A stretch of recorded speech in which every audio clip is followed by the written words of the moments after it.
Hi, I was making a video about deflation and concept in economics last time, and the Android suddenly gave up on me. The batteries on these Androids they're much more resilient than the one on my old cell phone. Uh, there were several topics that I wanted to talk about. Uh, One of them was about the research and the fact that because of information technology, YouTube, and all the books that are available freely, and also the fact that they can be converted to audio, then it's possible to research a lot of subjects very intensely. And then well, I had the ill-fated video on the deflation, but I want to go somewhere else tonight. uh, some of the videos or theories that I form or talk about in my many videos, they're actually like trying to come up with the philosophies and explanation for things that happen psychically or spiritually, which means that I have many psychic experiences, many mediumistic experiences that many of them are very bizarre, very hard to explain. This phenomena, it really just happens, in a like a forgotten zone, a time when I'm falling asleep or waking up, or kind of like when I'm daydreaming. I have all these experiences, and then when I look at them, I catch up with them, or my mind is kind of conscious and I see what's actually going on or what am I thinking, is that the conclusion I come up with is that this is very bizarre. This is it has no parallel whatsoever in my daily life or in how I live.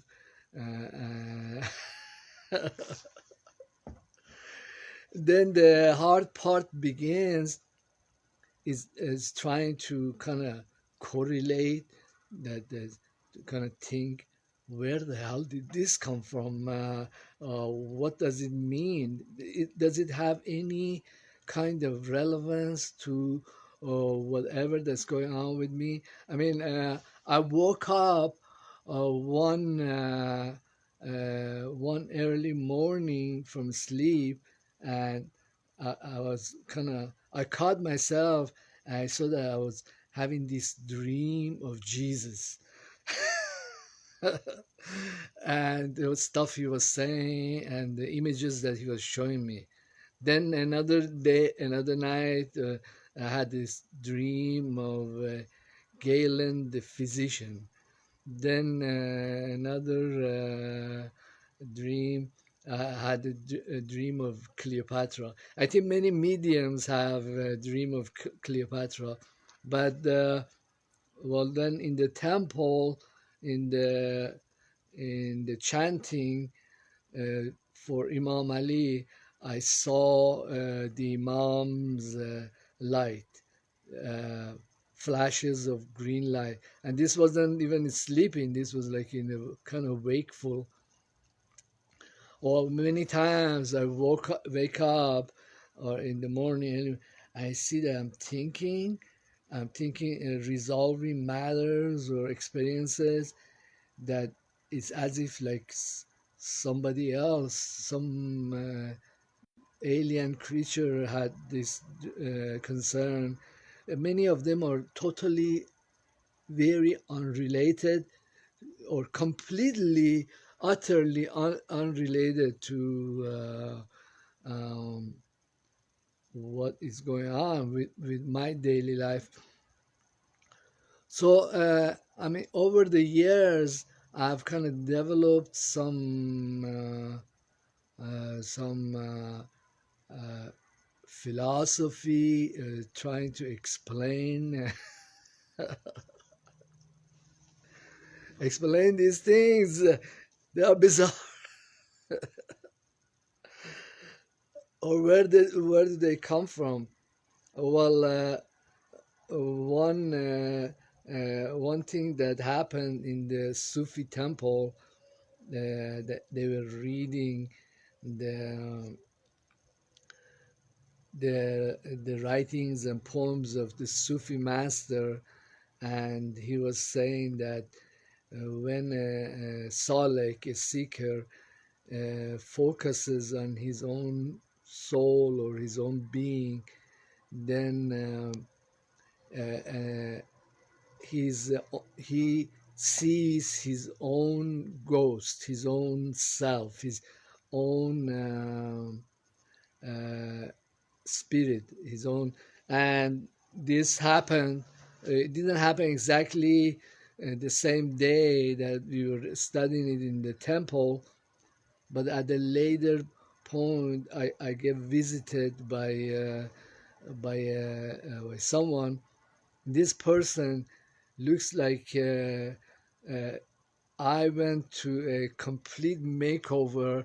Imagine the most expensive makeup artist that you can hire, and he came in, or she came in. Usually, it's a she. She came in and made a redo of Hassan, and she created this guy. He looks like about a million times more enlightened, better looking, radiating all these. I think that the in many psychics and many spiritualists, when they see their higher self, when they see this this real self, they are so be taken by this person, by this ghost, which is really them or her, that they think that, hey, this is some ancient creature or some guide or some alien bizarre creature, because he or she doesn't really look. There is some resemblance, but that this person is so much more to, in my case, him, than this wretched thing that's walking around.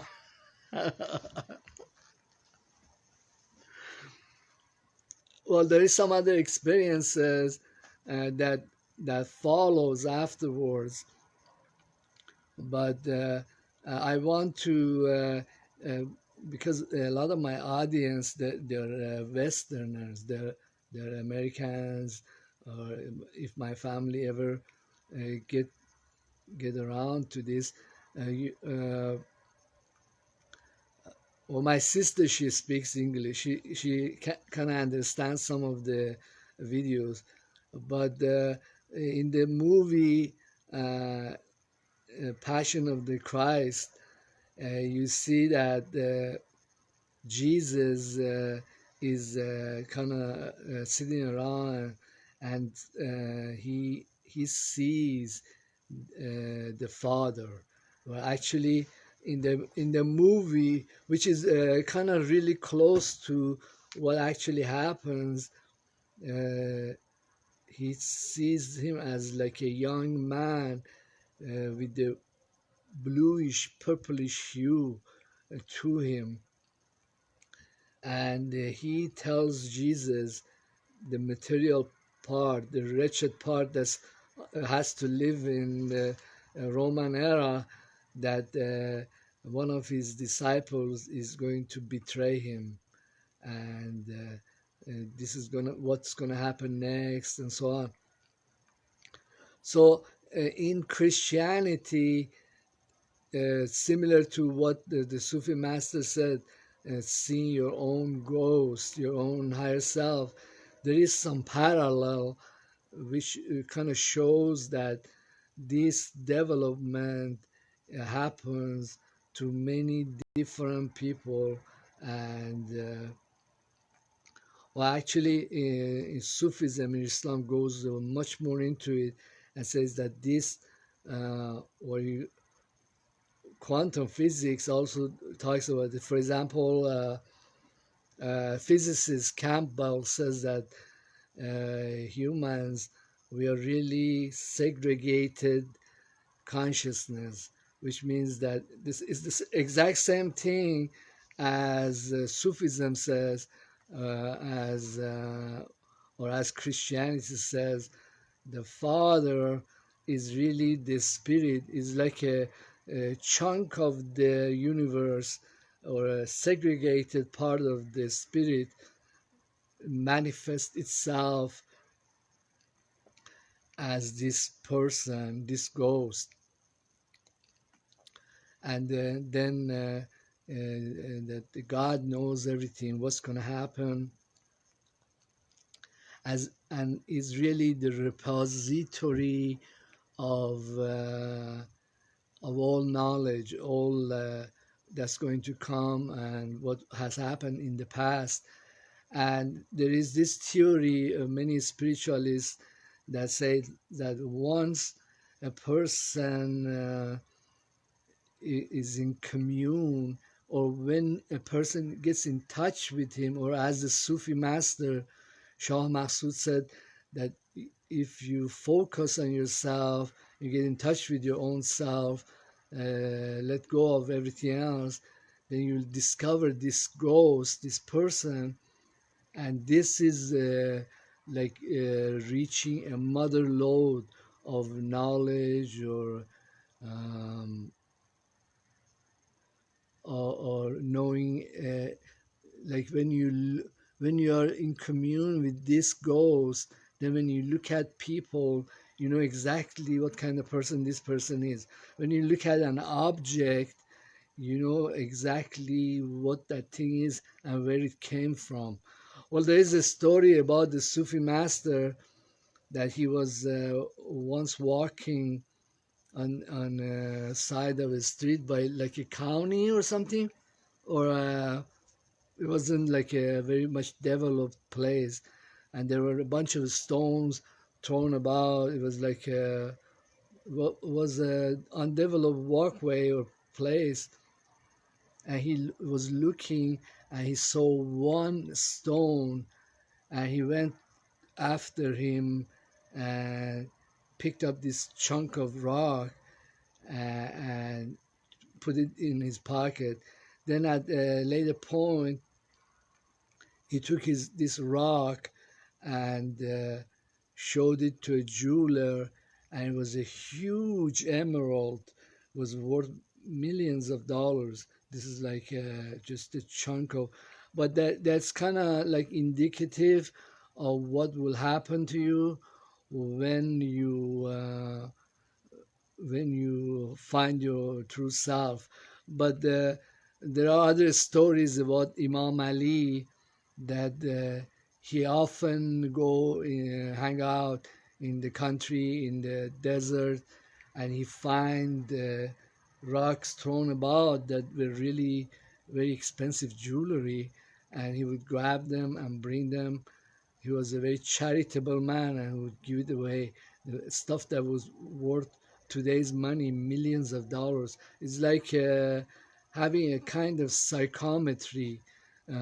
Well, I have a video. It's called uh, "Manifestations of Consciousness," which means that many forms of healing are really the manifestations or the effect that come from this ghost, this higher self. Is not really something that a physical person is capable. Well, as a physical person, I I can read a lot of medical books. I know the properties of many herbs, but that's not psychic healing. It's very limited, to what I have.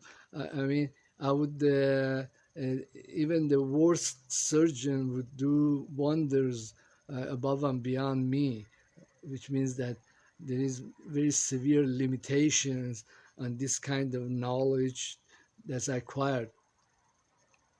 But I want to go into this topic that is kind of has been happening over many years, and I just want to show my audience that this is a real phenomena.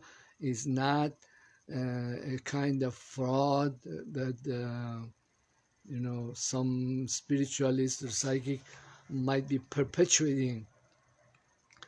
Um, well, in some ufology uh, literature, they talk about aliens, they talk about Martians, and some of these creatures, intelligent creatures, they they come and abduct humans, kids, and one of the people that was abducted into these vessels, uh, he would say that they these creatures or greys. I think he was talking about greys.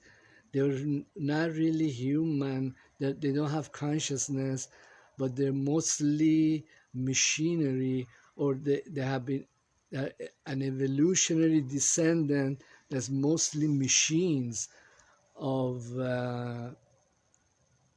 biological and machine of like a device.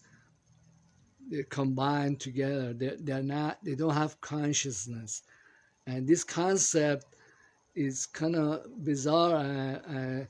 But these UFOs, they were experimenting on the humans, but they would refer to the humans as containers, as if a human, in the same concept that I was talking to, contains something else, like a ghost, like what I was telling you, a ghost of Jesus, a ghost of Hassan, that really these containers, they're really vessels that this other creature is growing in.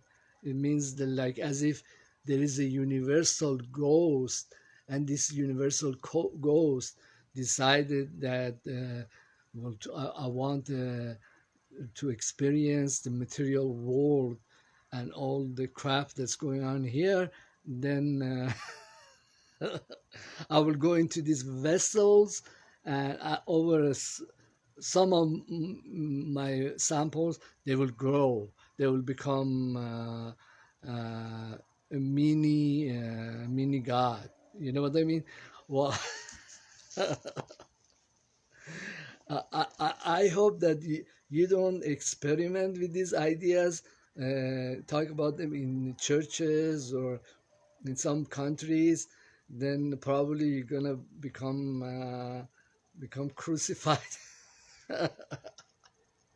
or get killed and then burned like Hallaj, or these concepts are not very popular with society over the ages, but it's kind of like a fringe kind of philosophy. But this way of thinking shows up in many different religions. It shows up in Hinduism, it shows up in Buddhism, in Sufism, in Christianity, as I mentioned an example, and well, then uh, what? Well, the thing is that these vessels, this material part of this duo, it also has evolved other genetic materials, from animals, from bacteria. It has a uh, evolutionary tree or pathway, and there is nothing wrong or unscientific about this evolution. The ideas were developed over a long time. I was in the library today, and I found some used books. One of them was Richard Dawkins, The Blind Watchmaker, and usually he talks about that it's really an evolution that brought humans about, and well, then there was a real fight over evolution or creationism. But I think that they are both correct, but they are in a wrong. They they overlap at some point, but the overlap is very bizarre, and it's like these ideas that I'm talking about. Well, in Quran there is a verse.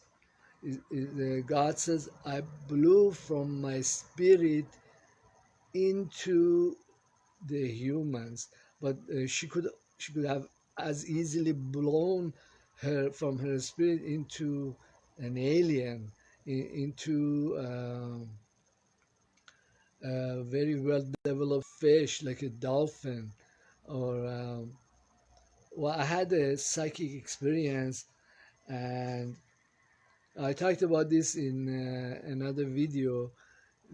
I was sleeping one night, and woke up, and I saw that someone that's very similar to me.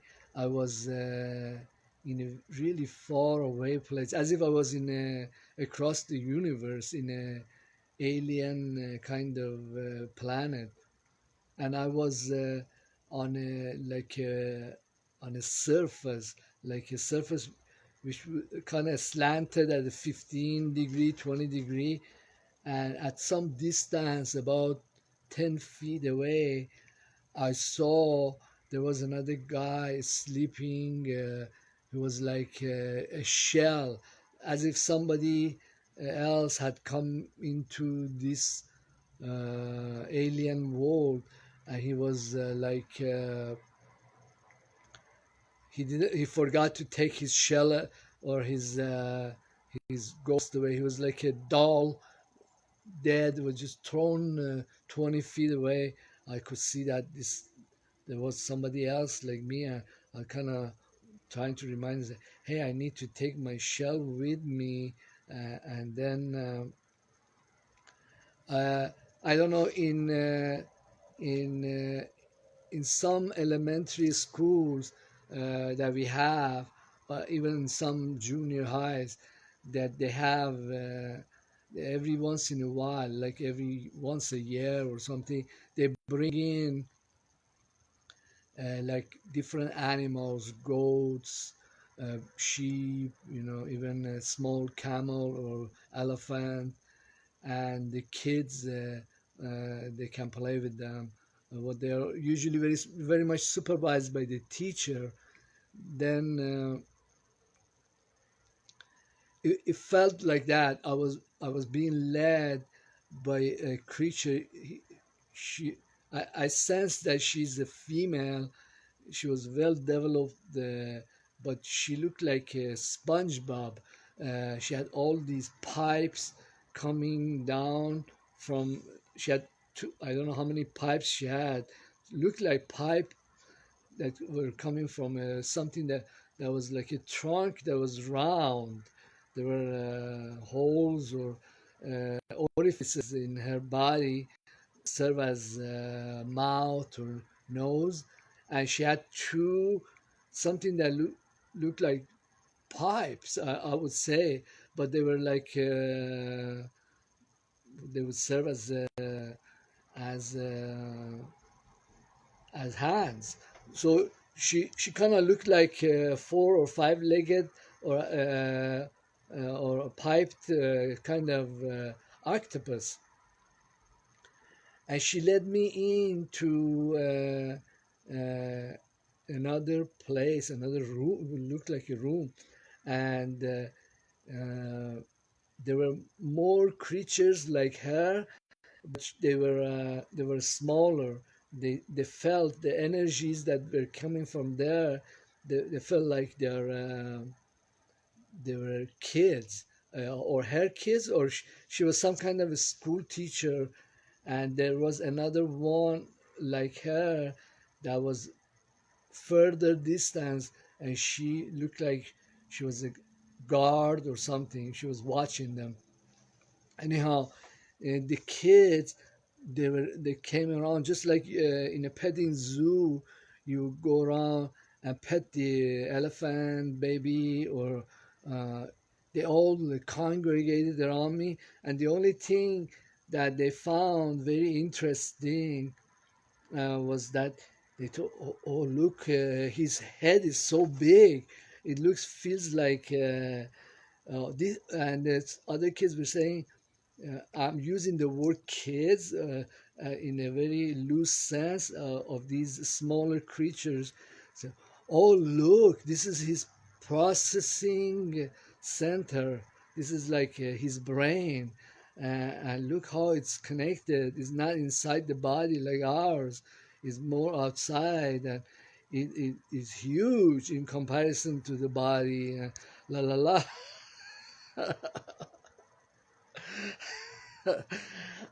I think by this point you understand why I tried to find some philosophies or construct some explanation of all this stuff that happens in some bizarre world that's like etheric world that I experience at night. But then the dream kind of ended there, which means like they were I was like an animal that had very interesting features, and you would go and pet this animal and try to kind of understand it. So but the well, I was talking to my mom. I was telling her some of these stuff, and she was saying, yeah, it's like uh, every once in a while she has these dreams. She's a ghost that goes and visits this place or does that. I've had many such experiences. I've talked about them in other videos, but I think that this is a real phenomena, and uh, this creature that gradually grows in the vessel or the body is really the ultimate purpose of humans. Well, Imam Ali says that ad-dunya mazrat al-akhirat, the material world is a farm, or the where we grow for an akhirah. Akhirah means the hereafter, where the ghosts congregate.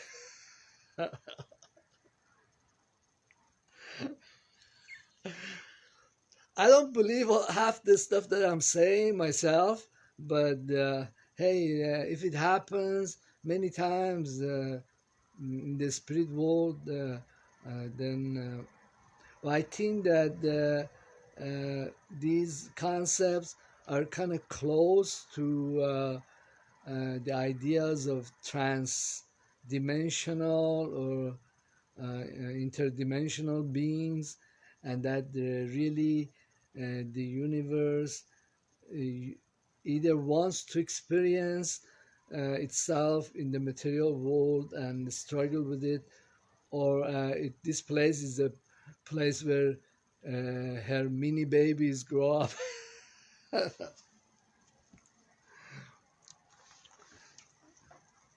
Well, I don't believe my audience for thinking that my ideas are bizarre, and hey, it happens. I just trying to make sense of it, and I had a video. It's called "Manifestations of Consciousness" on my YouTube channel. Talk about some of this stuff, but as the sciences progress, we are getting into areas of science that are similar to what the spiritualists or Christians or Muslims or Sufis talk about over the ages, and there is a lot of similarity. Oh, well, one idea that I really like is many quantum physicists talk about universe being a simulation, which is the exact idea of universal consciousness or God wanting to experience herself in the material world. Well, in New Testament, it's, she says that God so loved this world that she gave it her only son. Like Jesus is very similar to this universal consciousness. I don't know why she's trying to come here. Anyhow, there's a lot of other also prophecies by Prophet Muhammad about end times, but I think so far in my video is as bizarre as it gets, trying to make sense of these ideas, that I really don't want to go any more into it. I really like the sciences and mathematics because it grounds you and it prevents you from just taking off into a fantasy land and try to kind of be tethered to some kind of sense, or well if there is all this stuff that's happening that makes no sense, then well, being grounded is kind of important. It especially helps you avoid the mental institutions or getting crucified. Hey, thank you for being in my YouTube channel and my Instagram. Please leave comment. Don't be shy, and have a nice one.